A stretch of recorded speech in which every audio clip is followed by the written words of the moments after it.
Hello, hello, hello, everybody. How are y'all doing tonight? I hope that everybody's having a good week so far. It is like raining like cats and dogs out here. I'm hoping that I'll be able to get through this live stream with my internet still on. As a matter of fact, it has eased up a little bit. Let me go on and plug in my computer. Before I go too deeply into this, let me know if you all can hear me by typing a 1 in the chat if you can hear me clearly. Type of 5 if you can hear me, but not so clearly. And then we'll go on and proceed with the Gilded Age party. Let's see. Okay, I don't see anything just yet. Hey, Alicia, how are you doing? Let me know if y'all can hear me because I don't know. Oh, hey, DZ. DZ, do you watch this show?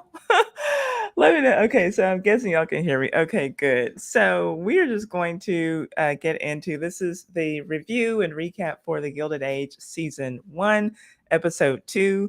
Y'all know that we are super excited because Season 2 is coming for us, you guys, on October 29th. I cannot wait. I'm so excited. I love this show. And for those of you who don't know, I am planning content around this show, around the real people, places, and events from the show. So even if you don't follow this particular show, you'll still be able to follow my scandals. So, for instance, I think I let you all know last week that on Tuesday, Tell It Tuesdays now, when I drop my full scale scandals, I'm going to be dropping videos that are about things that were in this show that were real. So if you all were there for last season, episode 1, and he was in a few other episodes, but the very first person who I recognized as a real person was Stanford White, um, the architect, the architect for the Russells, the guy who was building the mansions, the palazzos for these nouveau riche people.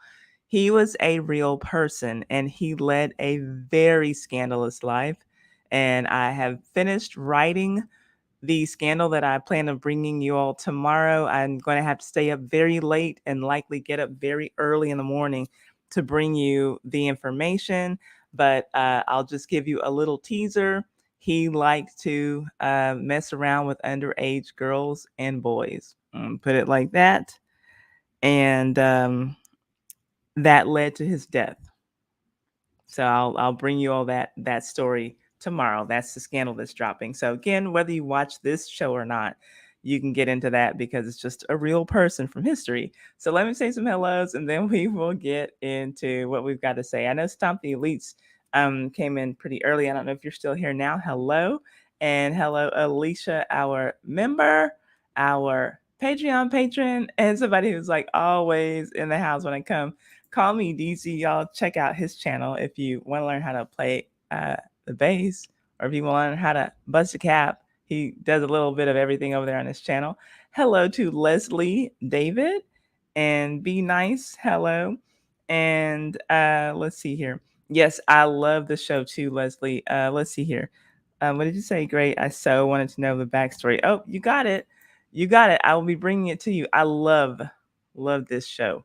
I was so excited. Hey, Lava Lake Pictures. I was so excited when they brought this here because I was like one of those people who was missing Downton Abbey in a major way. And I never really thought that they would do anything that was centered on Americans, beyond the American dollar princesses who were, over in Europe and whatever. But I love how they did this. I love it. I love it. Love it. So let's just refresh our memories with a scene from last season, episode 2. Here we go.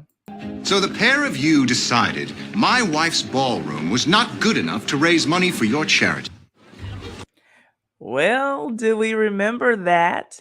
For me, that was the scene that made me say, that Bertha Russell, boy, oh boy, what a lucky gal she is. She's got a guy like that who came and shut the whole thing down. We'll talk about that. We'll save that scene for the end. But I love Bertha Russell and George Russell's relationship. I love the two of them. I don't love Bertha. I love the two of them together, though, as a pair. I love how they support each other and each other's very ambitious ways. Hey, Tammy, how are you doing tonight? Okay, so We had though the beginning of of episode 2 with opening with Mrs. Bauer, you guys. She is in trouble because she was out there gambling, trying to have a little bit of fun. So I got some of these clips from the extras. So here we go. Recall this. Did you think we'd forget about it?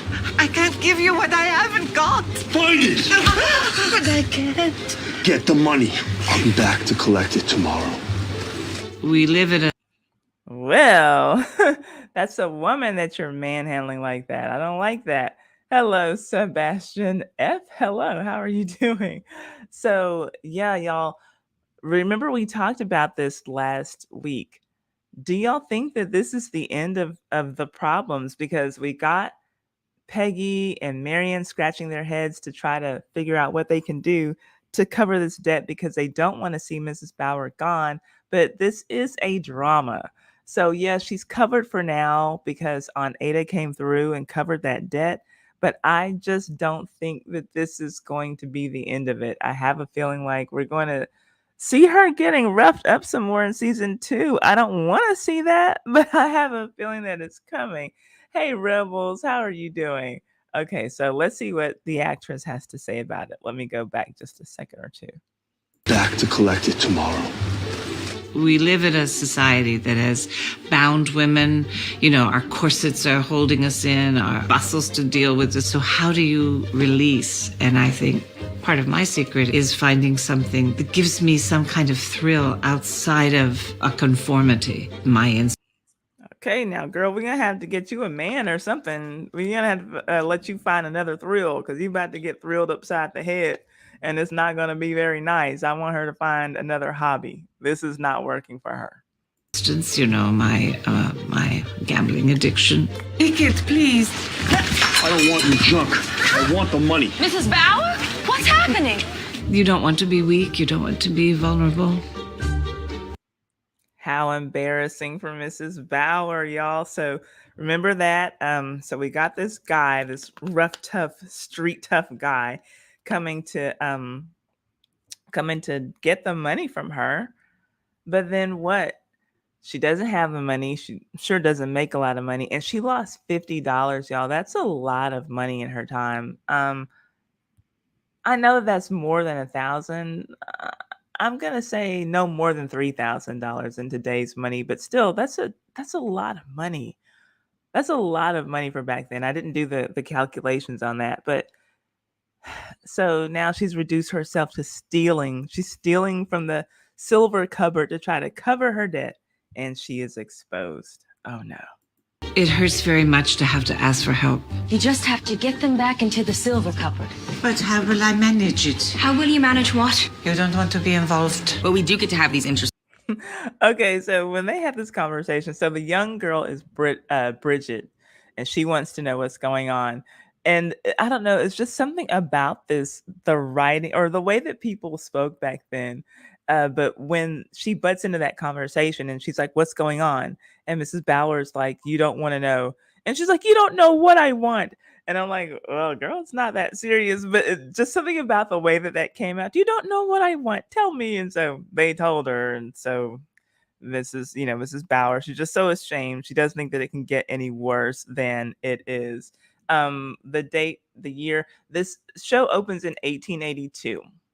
1882, and my guess is that all of season 1 took place in 1882. Moments downstairs in the basement when Peggy is with the service staff. There does seem to be a real trust that develops between them. And Peggy, I think, is in the same boat. We're outside. Like Mrs. Bauer, Peggy is more a recent comer. And you think, oh, I know there. I've been there. I will come to her defense a bit. Why did you say we were late for Mr. Riggs? Did I? That horrible wench, that woman there. She's not Turner. I've already forgotten her name, but y'all see the lady's maid in the Van Ryan house. Y'all know that she hates Peggy. She definitely seems like she's racist. We won't say that for sure just yet, but it definitely looks that way. So she's questioning Peggy after Peggy went with Marion. Remember, we've got Mr. Rakes in town, the attorney from Pennsylvania. He's trying his best to get into New York City, fit in. And I think, I mean, it's kind of looking like he's going to use Marion as his way to break into society because he knows that she's got these aunts who have a name, who have a standing, who have some money. He doesn't have any of those things. He has his law degree, he has his law practice in Pennsylvania, but he can't come to New York City and make it in any big way without some introductions. So he is there to work his jelly. And but Miss Marion went to go see him. She's not allowed to go out by herself either, really, which is funny because if you think about it, Gladys across the street, the one who's either 16 or 17 years old, who they're saying she should have been able to come out a while ago, everyone talks about how she's basically got a jailer. They call her governess, her jailer, because she's not allowed to just go and do what she wants to do. But when you think about it, Marion is kind of in the same situation. She's not allowed to go and walk the streets by herself either, or at least her aunts would prefer that someone goes with her. So Peggy went with her to go and meet the attorney. But if you'll recall that before that meeting, Peggy did also ask, hey, does your attorney, do you think that he would look into something for me? Did he practice law? Does he know Pennsylvania law? And she's like, yeah, he does. Okay, well, get him to look into something for me. And so when Marion approaches Mr. Rakes about it, she's like, well, if you really do mean to be my friend, I do have a favor that I'd like to ask of you. There's a woman who did me a really nice turn. And she's referring to Peggy paying for her train fare to get to New York. And she could use an attorney. And so he's like, oh, really? Well, I'm curious. Tell me about her. She's like, well, I don't know if you'll take cases like hers. She's a colored woman. And he's like, okay, even curiouser. What? Tell me more. And so it's like, is it that her case is a colored case? Because that's how they made it sound. Again, just some of the syntax, some of the way that they spoke back then makes things sound really weird. And so he's like, But of course, he'll need to know the particulars of her case. Peggy did not disclose that to Marion. Peggy's thing is that she knows that any black attorney will be able to get back to her father. So she needs to talk to someone else who's not in the loop, who will not be connected to her father. So that's what Peggy's responding to. This woman, this lady's maid, asking, well, why did you say that we were late? And Peggy's like, oh, okay, I didn't mean that. So let's go back to what that conversation was. Peggy had a slip of the tongue while she was talking to the downstairs staff, the help at the Van Ryan house, and she lets them know, oh, we were late going to meet Mr. Riggs. So that has got this woman's eyebrow raised. Let's go back to there. And you think, oh, I know there. I've been there. I will come to her defense a bit. Why did you say we were late for Mr. Riggs? Did I? I meant she was late. But then why I say we? Oh, for heaven's sake. She kept Miss Marion company so she could say goodbye to an old friend. Wait a minute. She was late. But then why? No, there. I've been there. I will come to her defense a bit. Why did you say we were late for Mr. Riggs? Did I? I meant she was late. But then why say we? Oh, for heaven's sake. She kept Miss Marion company so she could say goodbye to an old friend. I was just asking. Well, don't. Everybody keeps putting that lady's maid in her place about how she talks to Peggy. But like, is that something that people would really ask and question? If you say, hey, we were late going to meet this person. Well, what do you mean we? I thought that she was meeting him. Well, if I'm there and I'm one of the people, I'm going to say that we're late. Like, that's so weird that would even be questioned. That's just crazy to me. Let's see here. Let's see. Yeah, there were no slaves in the South at this time. This is 1882. There weren't any slaves anywhere in America. So the point of this, the Gilded Age, speaks to a specific age in history. It's the era in history that's after the Civil War. So just to be clear, there are no slaves.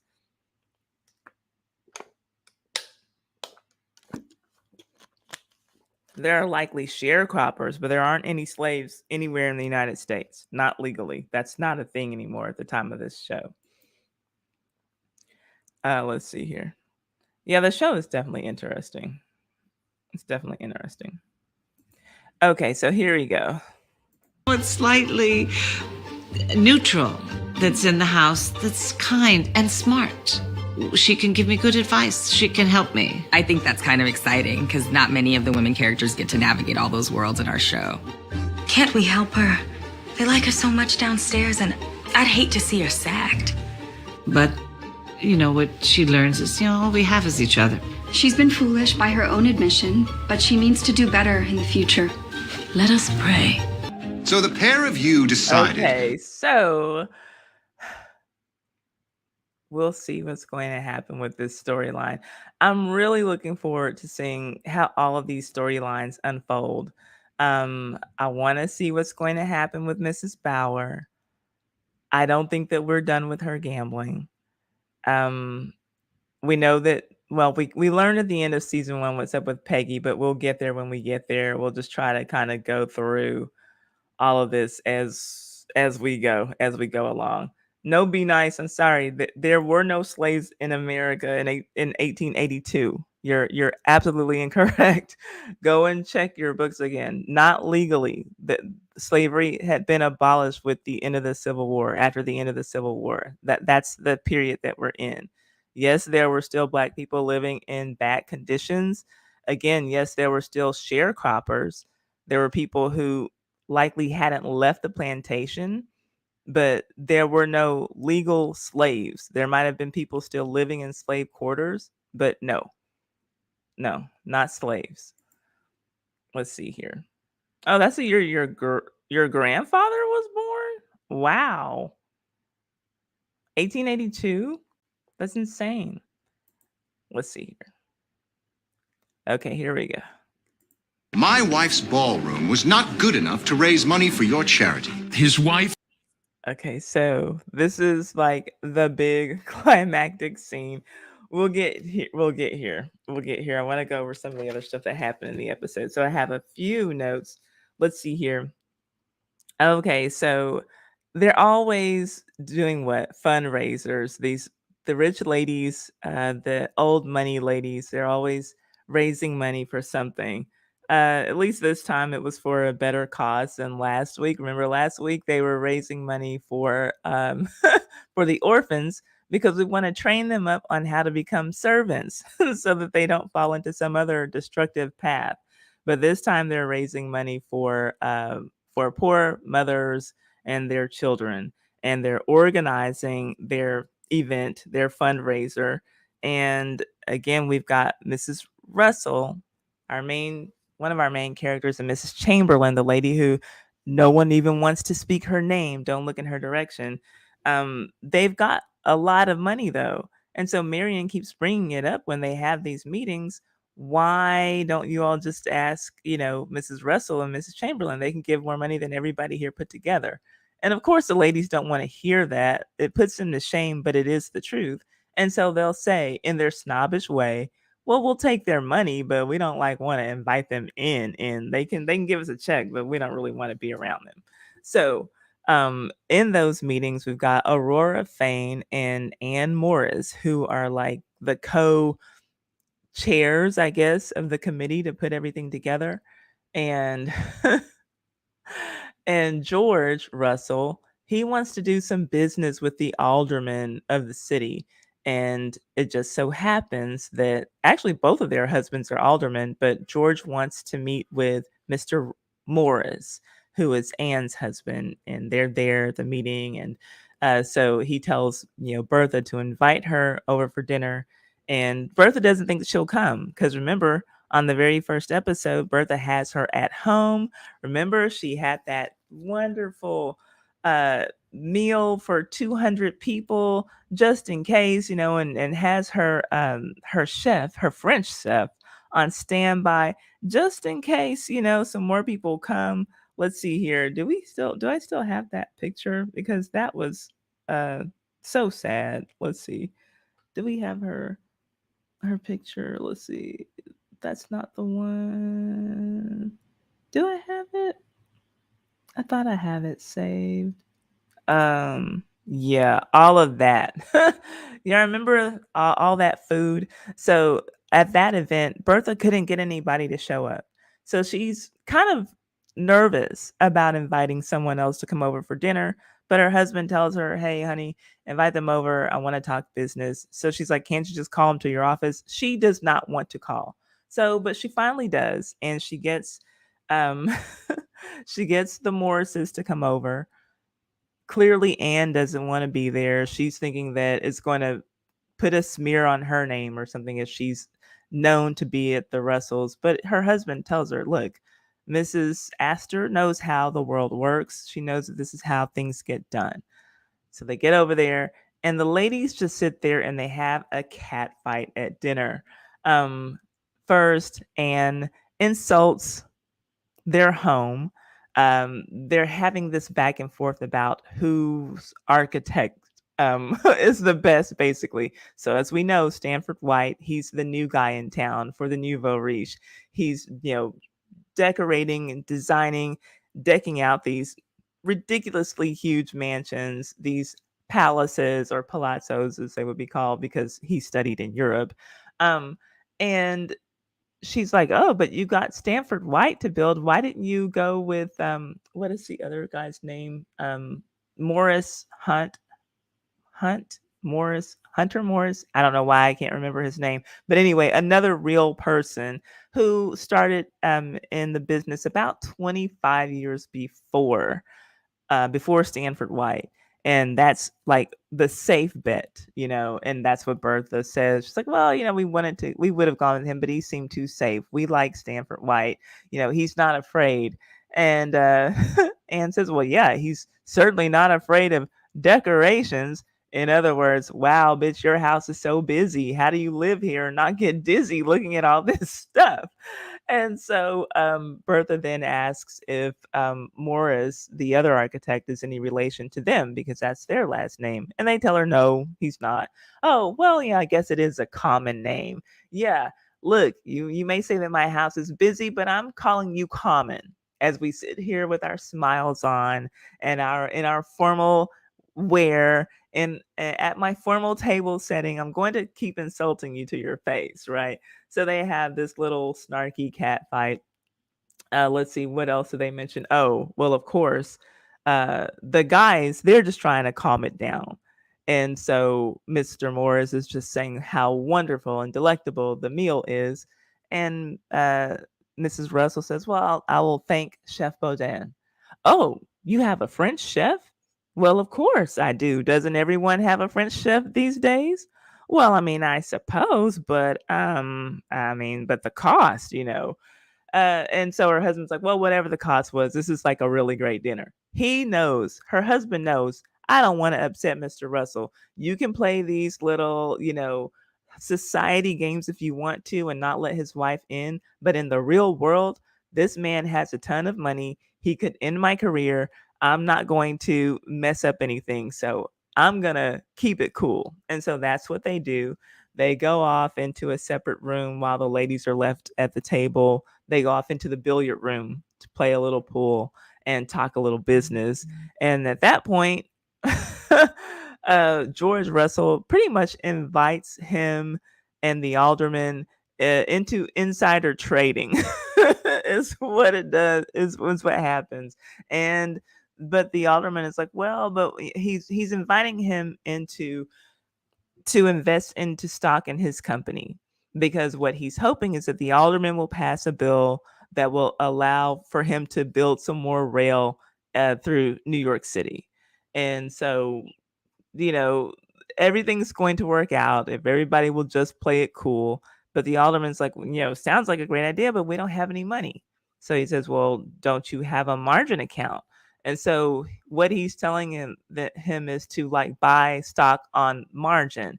Pretty much it's like taking out a loan from your stock company so that you can buy the shares. And the thing is, like, we all know that it's going to go up, right?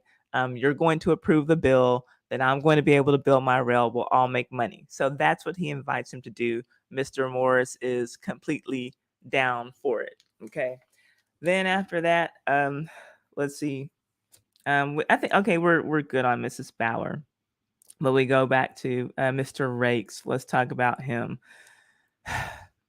He's still coming around Marion. He won't let it go. Let's see. I don't have any new pictures from this episode, but we'll get some up. Let's see. Where's Mr. Rakes? Okay. That's her at his office. Do we have one of him? Let's see. Yeah, him. Okay. So that's obviously not in this episode. Oh, hey, Dee and Clarence and Cotton Candy. Yeah, like, right? It's an invitation to insider trading. That's what he's doing. But I'm glad that y'all see it the way that I see it. Like that's what he did, just straight up. Okay, so Mr. Rakes, he's he's acting really shifty, y'all. He's acting really shisty with Marion because okay, we know that the rules now are not the same as the rules then. A woman, a young lady, being alone in a room with a man, that alone would be enough to tarnish her image. He's not ready to put a ring on her finger. He's saying that he wants to court her, but just like the fact that he's inviting her into his office alone when she brings Peggy there, that's enough. Like, that's a red flag there. That's a huge red flag. That to me just screams of disrespect in that age, right? Like me now, today in 2023, if a man invites me into his office, I'll go into his office. Like I've done it millions of times. I worked in construction, so I had to be in men's offices a lot. But in the context of that day, what he did was really disrespectful. And so I'm not seeing it. And she doesn't like the fact that her aunt Agnes keeps telling her this man, she's basically saying he's a scoundrel, he's a shyster. But the word that she kept using was an adventurer. He is an adventurer, and I'm never wrong. So we'll see. It's looking like she's on to something. But, if you've already watched this season, then you already have an idea of what's going to happen there. And now, but one more side note about poor Mrs. Bauer. Poor Mrs. Bauer. Back to let me remove this. Back to Mrs. Bauer. Let's see, where is she? Yeah, there she is, looking all scared. We see this man, give me my money. You better have my money when I come back here, right? So in the planning of trying to get her debt taken care of, Marion, she doesn't want to go to her aunt's because she's afraid that Mrs. Bauer is going to get fired. So she talks to her creepy cousin, Oscar. Let's see, do we have a picture of him and his old looking? Yeah, Oscar. She goes to him and she says, look, we need some help because Mrs. Bauer, she blew $50 gambling. And if you could give it to me, I'd be so grateful. Oh, okay. So you don't want to see her lose her job? No, I don't. Will you please help me out? I'll think about it. But he's like, you got to do me a favor. The little girl across the street, Gladys, yeah, hook up a lunch with her or something so that I can sit next to her. So we know that he's trying to become Gladys's husband. That is the Russell's daughter. Y'all, it's never going to happen. I don't care.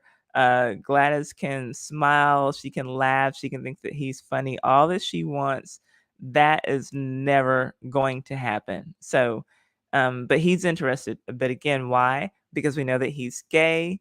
We know that he wants a lot of money. He keeps saying that, even though he has some money, he, kind of has a lot of money. But what he also wants is someone who's going to be naive enough to not understand, like, the ways of the world. So that, like, if she's young, she's a virgin, she doesn't know anything about what's supposed to happen in a marital bed. When she sees him creeping out at night to go and be with his boyfriend, she's not going to think anything differently. Oh, well, that's just what fellas do. He likes having a lot of sleepovers with John Adams. It is what it is. He's my husband. I love him. That's what he's hoping to get out of the deal. So Marion's thinking about it though, because she really wants to get Mrs. Bauer out of that trouble. But let's just go on and kill that suspense because we know that Aunt Ada steps in, covers the debt because Aunt Ada did not want Marion in debt to Oscar. Aunt Ada, she looks stupid and gullible, silly, foolish sometimes, but she knows more than what she's letting on to. That is the one played by Cynthia Nixon. She knows what's up. She knows. Okay. And so then we got what after that? Y'all don't have. I gotta get her picture. Turner, the lady's maid from hell, the lady's maid who wants to be in bed with Mr. Russell. She touched him, y'all. She touched him on his arm. That is as inappropriate as Mr. Rakes having Marion in his office behind a closed door. She touched him. They were in a hallway. He was looking for his wife. He's like, "Hey, do you know where my wife is?" "Oh, I think that she was with Stanford White and they were buying some, I don't know, drapes or whatever." And so he's like, "Oh, great." He kind of just makes a joke like, "Oh, I'll be spending some more money." And so she touches his arm very slowly, very gently, very softly, very flirtatiously. And she says, "Oh, well, you understand women, are an expensive hobby, especially the pretty ones." And he just kind of looks at her hand and looks at her and he kind of gives it like a nice little awkward grin. And then he leaves and she's just standing there staring at him. But the butler, Church, saw it all and he didn't say anything that time. He just saw. Everybody sees the way that Mrs. Turner is flirting with her mistress's husband. And when I mean her mistress, I mean the lady, as in the lady master of the house, her boss's husband. She will not stop. She really wants that man, and she's just really so obvious about it. She's making it known. And I'm really tired of her. What do y'all think is going to happen with Miss Turner? Especially if y'all like watch that whole season, y'all know some things shook up and she hooked up with Oscar. And those are two snakes in the grass, y'all. What do y'all think is going to happen with her for season 2? I think she's coming back. I gotta look and see. We'll get into season 2 closer to it coming on, which again is October 29th.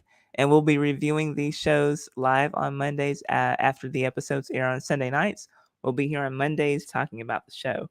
So let's see here. What else? So we get to that wonderful event, the wonderful charity event that has been planned by the ladies and Mrs. Chamberlain, who I also need to get her a picture of. I'll remember to add some more pictures. Let me just let y'all know, today was a super crazy day. And I was under the weather yesterday. Y'all know usually I come on Sundays and I do my my YouTube help streams, my YouTube tips streams, and then I do we play our game. I was so under the weather and I realized why. So for those of you who don't know, my dear precious Rocco, my dog of 10 years, passed away last year around this time. And I had to take my new dog to the vet today to have him neutered. And I was sick all day yesterday. And it was like, I still associate going to the vet with my dog's death. And so I was just like, I was I was horrible until I went and picked up my dog today. And so then so when I got here, I didn't do this prep the way that I should have. So forgive me. That's all I'm saying. Saying all that to say. Went off on a major tangent there. But anyway, so we're here. I will load some more pictures for next week, I promise. But anyway, we got Mrs. Chamberlain, y'all, the lady who you can't look at her. You can't speak her name. Oh, she's such a dirty woman. Well, Marion, when they get to this charity event, Marion is working there. She's selling handkerchiefs. And Mrs. Chamberlain comes up to her and Marion talks to her like she's talking to everyone else, just like a really, a really friendly exchange. Hello. Thanks for coming and helping our charity. And Mrs. Chamberlain is just, you can tell she's so starved for interaction. Just Marion being typically, like, just usually nice. She didn't go out of her way to say anything. She didn't like, oh, your dress is beautiful. I love your hat. She just said hello. And Mrs. Chamberlain's like about to, fall over and have a heart attack. And she tells her, you are so nice. And it's so sad. Like, this woman has gone through at least, I'm going to say at least 25 years of being shunned from society because, and I'm saying at least 25 years because they say that her son is grown and living in Chicago. So her whole life, especially I'm sure it's been worse since her husband died, these women just like won't talk to her. And so Marion just, gives her a smile and a hello and thanks for coming and buying some of our stuff. And I think that like the handkerchiefs were like 5 cents or 50 cents. Miss Chamberlain paid with a 5 and was like, girl, keep the change. Like, you're so nice, girl. You can just keep the change. I don't want any extra stuff. Just thank you for talking to me. And right at that moment, dun dun dun dun, her aunts walk in and she's like, oh girl, I gotta go. You about to get in trouble, So Marion's like, it is what it is, girl. They don't let me talk to anybody. But y'all know Agnes, she's always got something smart to say, and she comes right up to Marion. What were you doing talking to her? I told you not to talk to her. And Marion's like, well, why not? She's nice. She's like, and then who comes in after Mrs. Chamberlain except for Mrs. Russell? And Agnes turns to the back and says, oh, great. It's like, now, first Miss Chamberlain, now the whole freaking Russell family, we might as well just go and play in the gutter. We'll save some time. She does not like these new money people. So she's not having it. But then we get to the part where this happens. So let me get back to let me remove this picture out of the way. Hold up.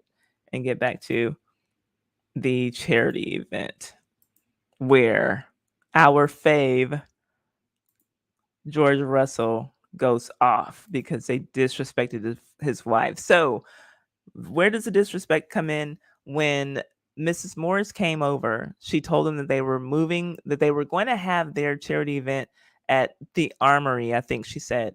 And if that fell through, then they would go to another hotel. But Bertha did say, hey, if it falls through, you can use our ballroom. To which more cattiness, oh, you have a ballroom? Like, you plan to entertain? As in, girl, nobody likes you. What do you need a ballroom for? You can even get people to come to your at home. So you have a ballroom? Girl, are you stupid? We don't like you like that. That's what she's saying without saying all of that. So she said, well, we would like to use it. I wish we would. But then we saw Bertha, reading her paper and finding out that they had moved it to that hotel that everybody was like, oh, people don't even go to that hotel anymore. Which apparently by all accounts, this was still a very luxurious hotel. It just wasn't in the fashionable part of town anymore because remember, New York is moving north. The fashionable money people, they keep moving north. And this hotel was still like, I guess, a few too many streets down south to be deemed as fashionable.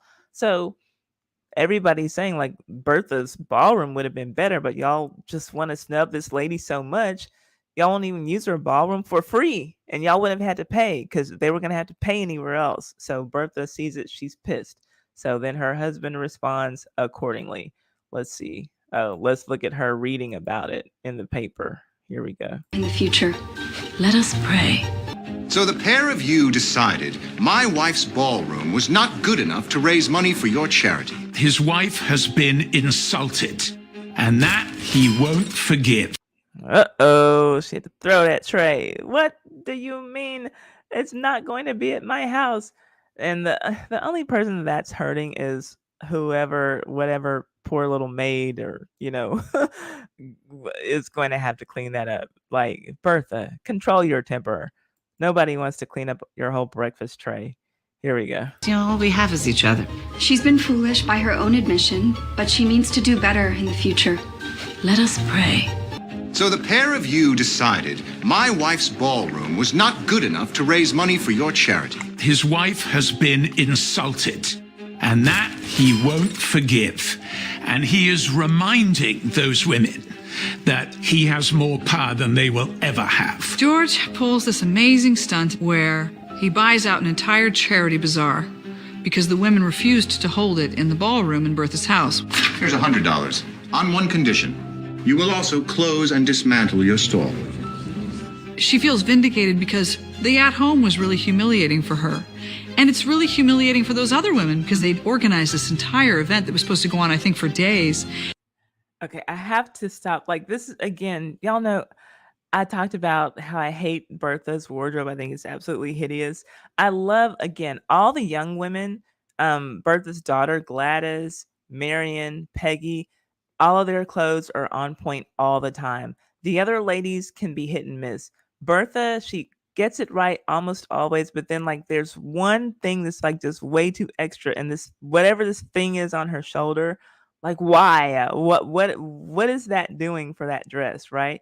Again, it always falls, the fabric falls on her figure so perfectly, but then like there's always just some tacky extra something, a big flower, a big bow, a big something sticking out of somewhere, and it's just like, why? What is this? What is this extra stuff? And I'm gonna get to y'all's comments. Hang on just a second. And it's just packed up and erased. I'm sure your father means well, but I'm afraid his generosity will close the bazaar before it's really begun. George will not lose, and he will not allow his family to be seen to lose. He can't maneuver diplomatically and politically through the sort of world of Mrs. Astor's 400 in the way that will deliver Bertha the results that she wants immediately. But he can punish everyone. So that's Mrs. Astor right there, who he just passed up, who's supposed to be the queen of the scene. And remember, in episode 1, he was like, he doesn't understand it. He hates this whole we got to work our way into society thing because he's more successful than those women, than their husbands. And of course, it's their husbands who he would be competing with. But he's saying, why should we have to bow down to a woman who has less money than I have and less of everything than you have? And I think that it's really intentional on Julian Fellows' part to get this woman, and not to say anything, bad about her. She's average. Most people are average, right? But he says that in all of his research on Mrs. Astor, he never found anything remarkable about the woman. She wasn't said to be a remarkable beauty. She wasn't said to be remarkable in her intellect. He said that he never even found one clever or witty or funny thing that she ever said. But for whatever reason, they have decided that this woman is their queen bee. And so he walks right past her, but you can see that like she's got a different thought about him now as he's walking past. For keeping them out. This sort of stunt does not impress the people you want to win over. Mrs. Morris, this sort of stunt impresses everyone. It impressed me, Mrs. Morris. I don't know. I don't know what you're talking about, Mrs. Morris. I don't know whose faces you're looking at, but everybody thought you looked like a fool, girl. That stunt impressed me. And however much they may think they can reject his wife, the moment he chooses to destroy them, he can. And what it does is it shows that the Russells are, in fact, a force to be reckoned with, which Mrs. Astor acknowledges at the end of that event. The lion has roared. Yeah, I think that's a little bit what he's trying to do, is say, you can't treat us this way. Don't ever think you can treat us this way. We'll come for you. I'd say they learned their lesson. I think neither Mrs. Morris nor Mrs. Finn will ever forget this one. I think she's right about that. If you have already watched season 1, you know what's coming for Mr. and Mrs. Morris next episode after this insider trading deal goes badly.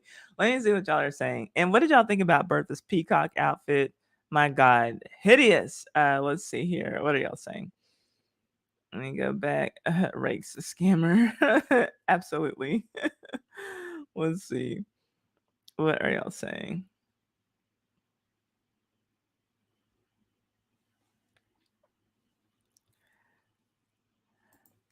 Yeah, that John Adams connection, that was so on point. I like how they work in the reality with fiction in this story. That's why I want to break down the things that are reality, because I think that like people can get so caught up in the story that like if you don't know the history, you don't know like what's real or not, and it's easy to think that like all these things could have happened, but like to know where they drew the real life inspiration from has been it makes this show so much more fun to watch. Let's see here. Cynthia Nixon. Yes, I love her playing Aunt Ada.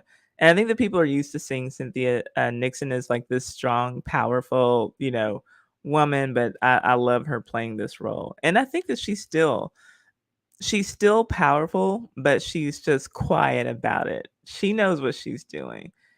And I think she's comfortably playing the role of the spinster and able to live a life that she wants to live without having to hop in bed with some man she doesn't want to get in bed with. I think that that's why her sister keeps reminding her, that, hey, don't forget, you've got to live this great life because I married this man who was unpleasant. We don't know exactly what her husband did, but we know that he wasn't a nice man. That's all that anyone says. Let's see here. You think that Miss Turner is going to give Mr. Russell? I don't think so, Nelly. I think that if Miss Turner gets with Mr. Russell, it will be because she has drugged him, and done it against his will. Shout out to Stanford White. Don't forget that scandal is dropping tomorrow. Those are the kinds of things that he did. I am so looking forward to bringing y'all the story of Stanford White, the real life architect of Brenda Russell. Bertha Russell. I don't think I called her Brenda at all today. Maybe I did. Y'all know I kept wanting to call her Brenda last week. So yeah, she tried it. He denied it. I don't think he's gonna go there. Now it is funny, and when we get to that episode, I'll say there was a time that I think that if Turner had worked her timing more cautiously, she could have done it, because there was a moment or two, if y'all remember, where Bertha was being very insensitive to Mr. Russell when he had some serious things going on with his business. And I think that if Miss Turner would have tried to creep into the bed at that time, she might have had a chance.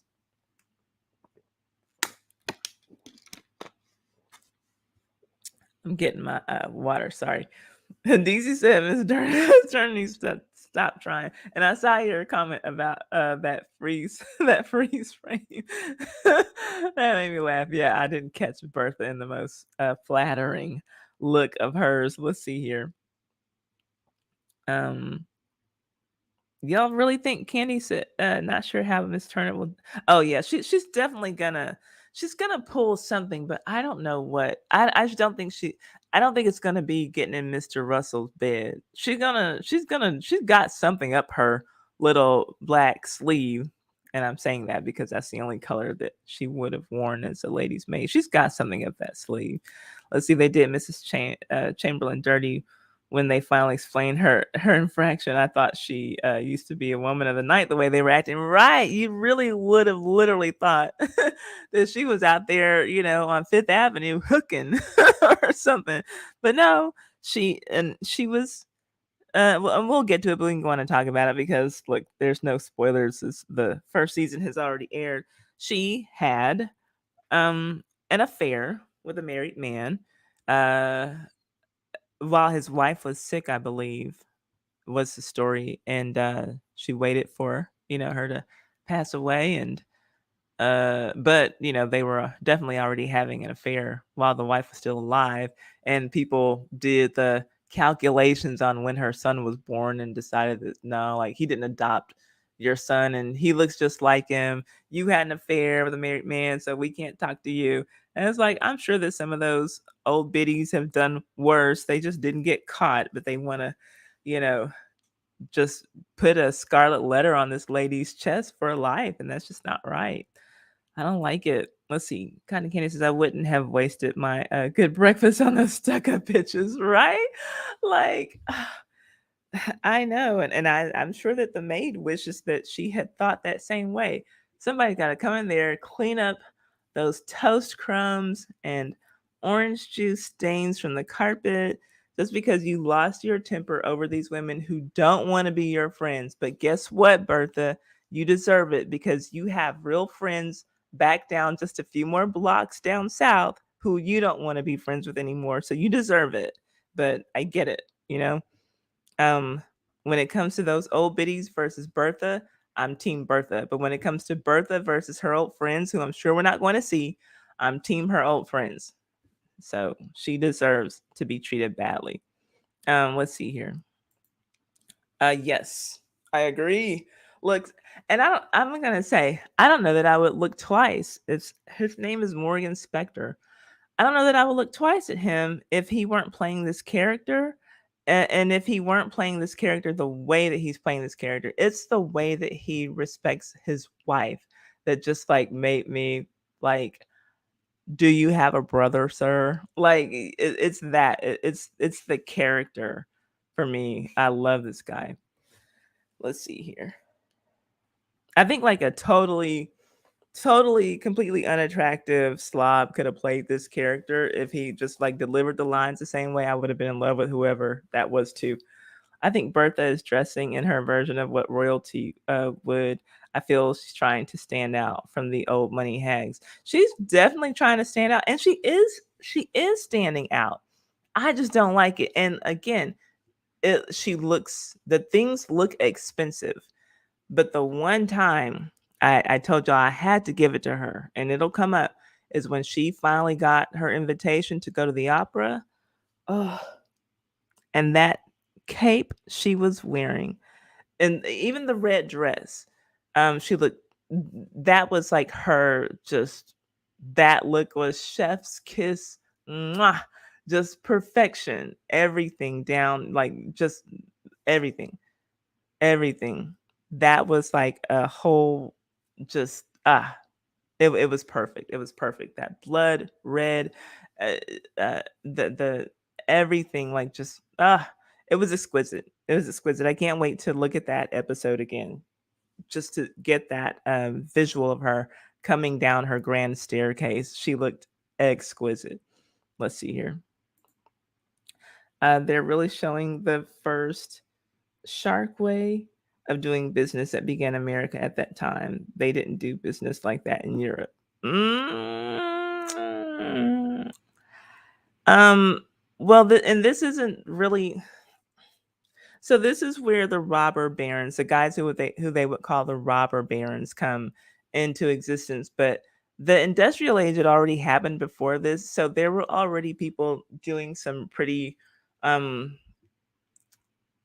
who were already carrying on some treacherous business practices before then, but these guys are, I would say, just more notorious for it. Um, I would say. Daisy says Miss Turner needs to stop trying. I don't look, maybe she'll leave George alone, but she's not done messing around with his family. And it's like, it's almost like she's got a personal problem with Bertha. Like beyond the fact that Bertha is the wife of the man she wants, she acts like she has a personal vendetta against her, and it's really weird.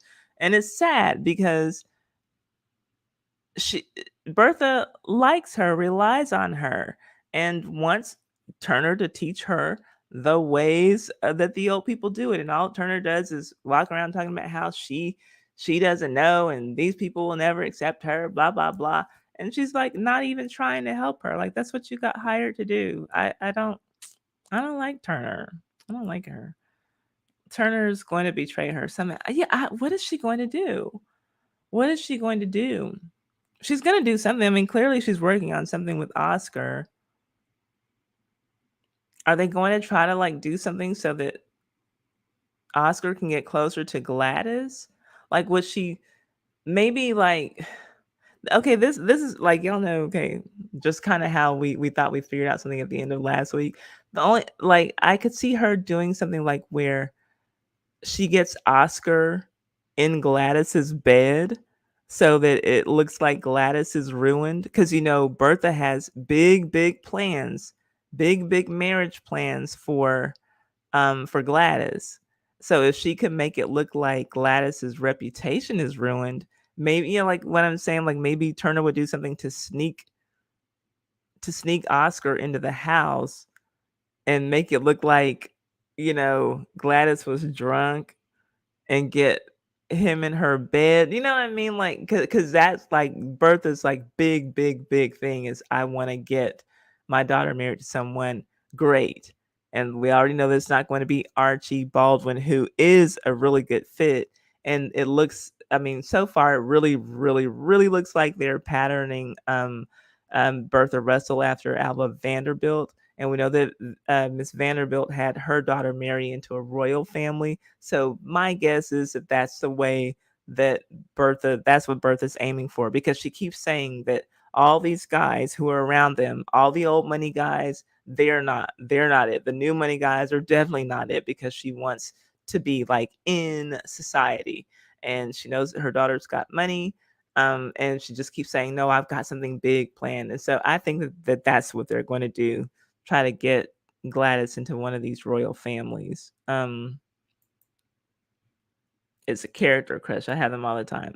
Is that what it's called? Is that do I need to go to therapy for that? I didn't know. But yeah, like yeah, this man's got it going on. Okay. Shout out to Mr. Russell.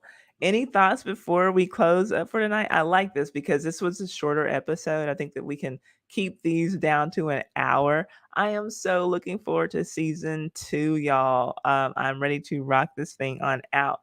And don't forget, after I log off here, I'm going to get my dog situated.